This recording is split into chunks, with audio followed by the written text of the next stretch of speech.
Yo, how's it going guys? Good morning. Eto, napakagandang panahon, maaliwalas. Nandito ako sa backyard namin ngayon. Bibisitahin ko yung aking mga pananim. Eto, ang ganda ng bunga nung sitaw. Siyang mga talong, ang haba ng bunga. So bale nanguha lang kami ng talbos ng kamote at pupunta kami ngayon sa lake. Ayan o, ang haba ng talong, pang ihaw.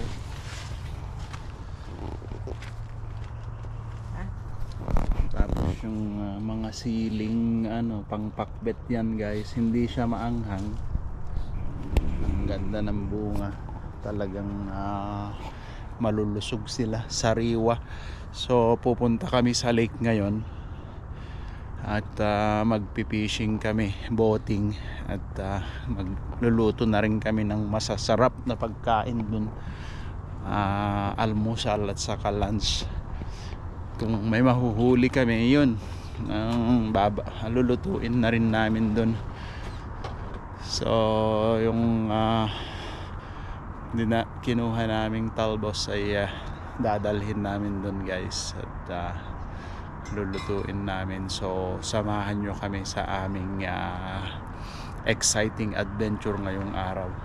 Let's go!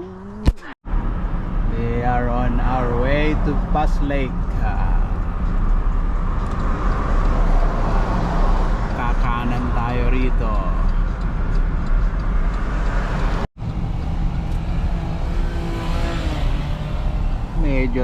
Medyo traffic kasi mayroong nire-repair na tulay dun sa kabila. Kaya dito sila dumadaan lahat para makaiwas sa traffic dun sa kabila kasi one way yung daanan. Remote yung area na pupuntahan namin guys. Walang signal doon, lahat kasi nasa gitna ng bundok yun.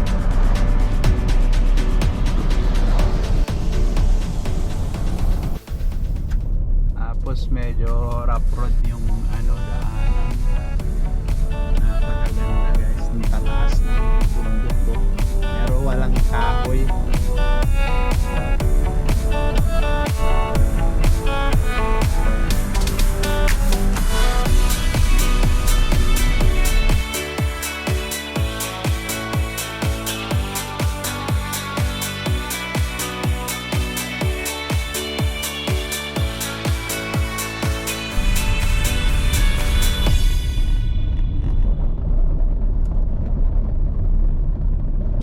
Papasok na kami sa Pass Lake, dito sa may entrance yan. Makita nyo, recreational British Columbia in Chendes.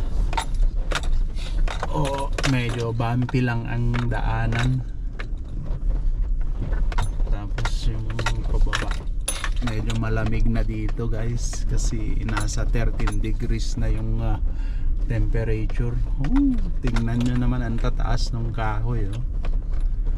Talagang natatakpan yung araw. Ang daming pre-firewood dyan guys sa gilid. Pwedeng magbaon ang bonfire. Squirrel ba yun? Ganda na inside the squirrel dala. Ayun, may mga nadaanan na tayong mga campsite. Meron na rin siyang So, ito yung entrance. I-try natin. Wala nang tao. Malamig na kasi dito guys, kaya medyo wala nang mga tourists. Ayan na yung lake. Baba tayo. Tignan natin yung lake guys.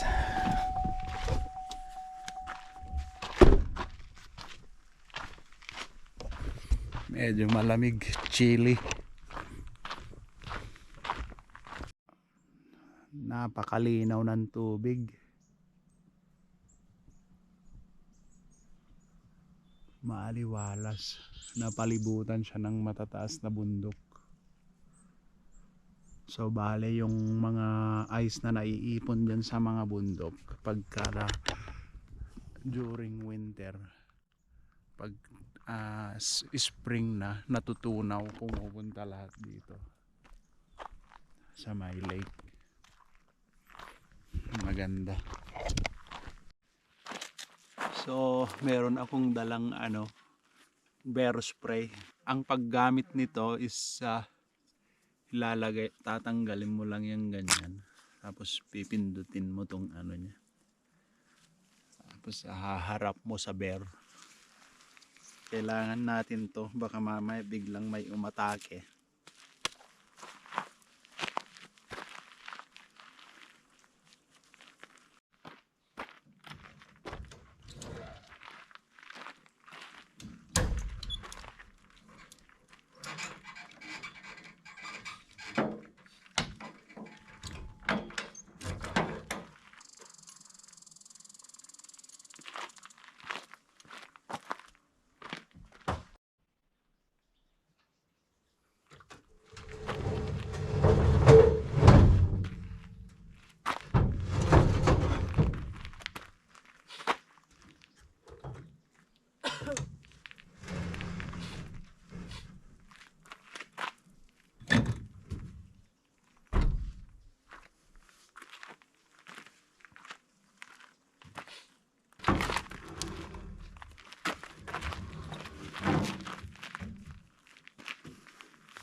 So yung aking boat naka-set up na, ready to go.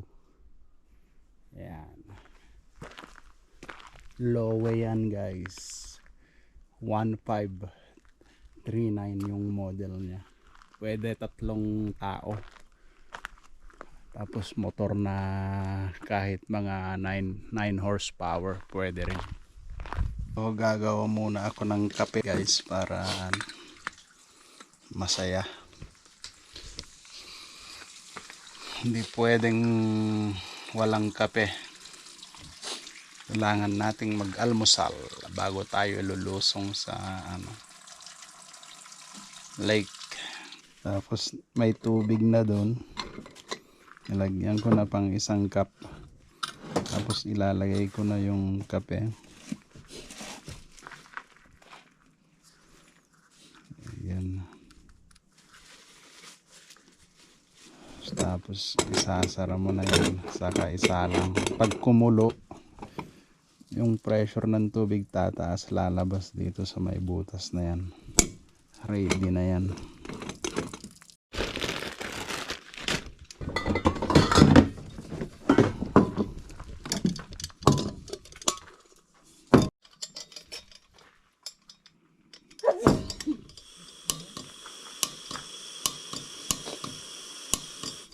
Sira na yung igniter nya.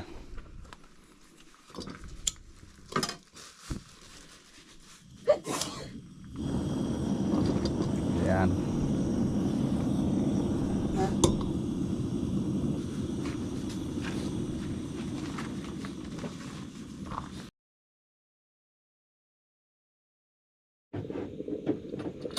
Bale, kumukulo na. Ayun, may coffee na tayo. Instant coffee.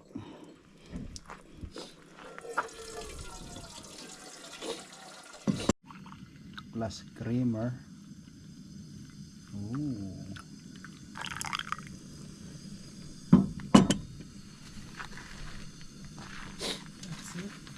So, meron din yung kamoteng kinuha ko sa bahay kanina. Tapos meron din akong sitaw, raised from my own self.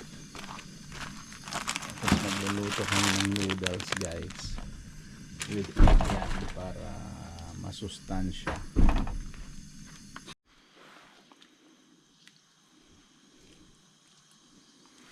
Nilagay na namin yung kamote from my backyard garden. Cheers, kape tayo guys.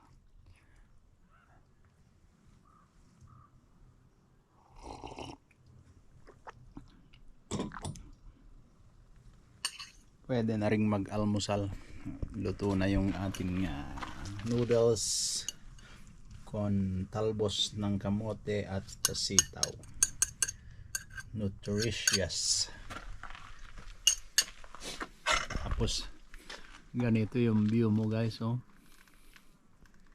Grabe, napakaganda. We are in the middle of the wild, you know.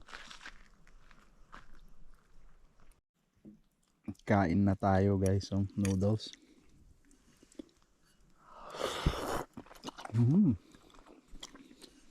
Sarap. Masarap guys, isang herit pa to bago tayo lulusong sa tubig.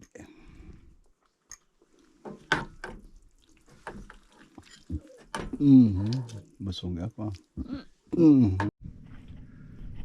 Bale, nandito na kami sa gitna guys. Napakaganda. Mahangin naman na hindi mahangin kanina eh. So bale, ang gamit ko lang merong battery, deep cycle, mga 100 amperes, tapos yung electric motor. Yan.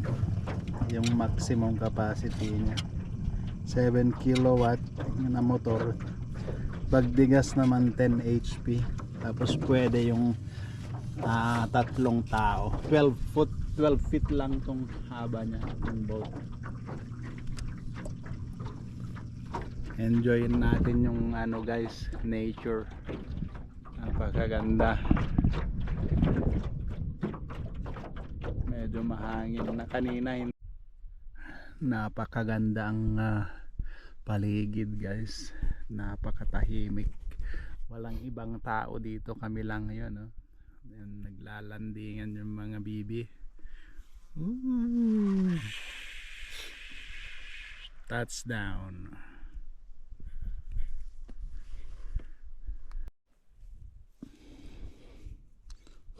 Nakailang casting na ako, wala pa rin guys, kaya pinalitan ko siya. Eto nga pala, sa mga hindi nakakaalam, fly fishing pala tong ginagamit ko. Ayan, diba? Parang artificial siya na fly. Etong may mga hawig to na insekto dito sa Canada. Kaya ginaya ng mga magagaling na gumawa para magamit pang pain pag namingwit. Yan. Pinalitan ko kasi yung isa hindi umuubra, walang kumakagat. Kaya try natin to. Medyo matumal lagi ang isda guys. Mas gusto yata nila yung linta na pamain.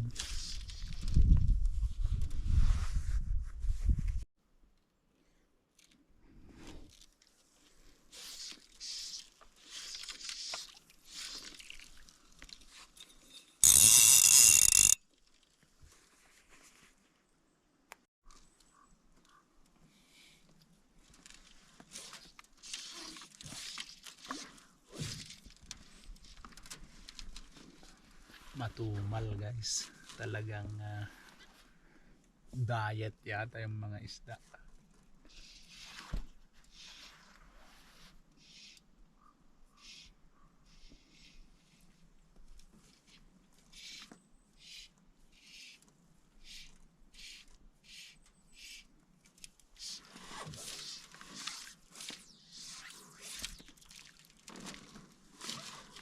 Wala pa rin guys. Palitan ko ulit.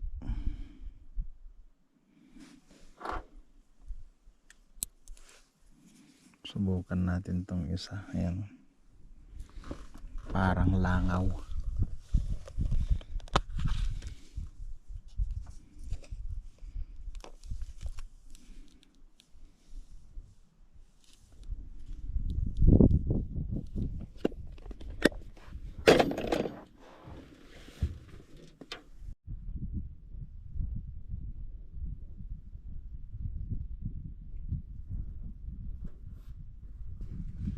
Medyo wala pa rin guys. Hindi talaga magandang araw. Pero maraming nagtatalunan ng mga isda. Putok na sila. Bale, narinig ko 5 putok.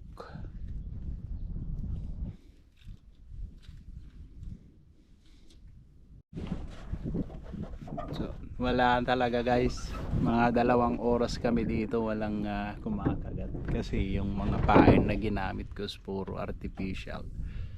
So, tuloy na kami.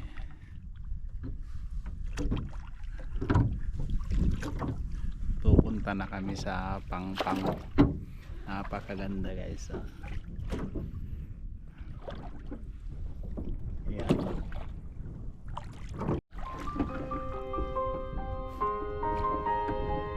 Ikaw.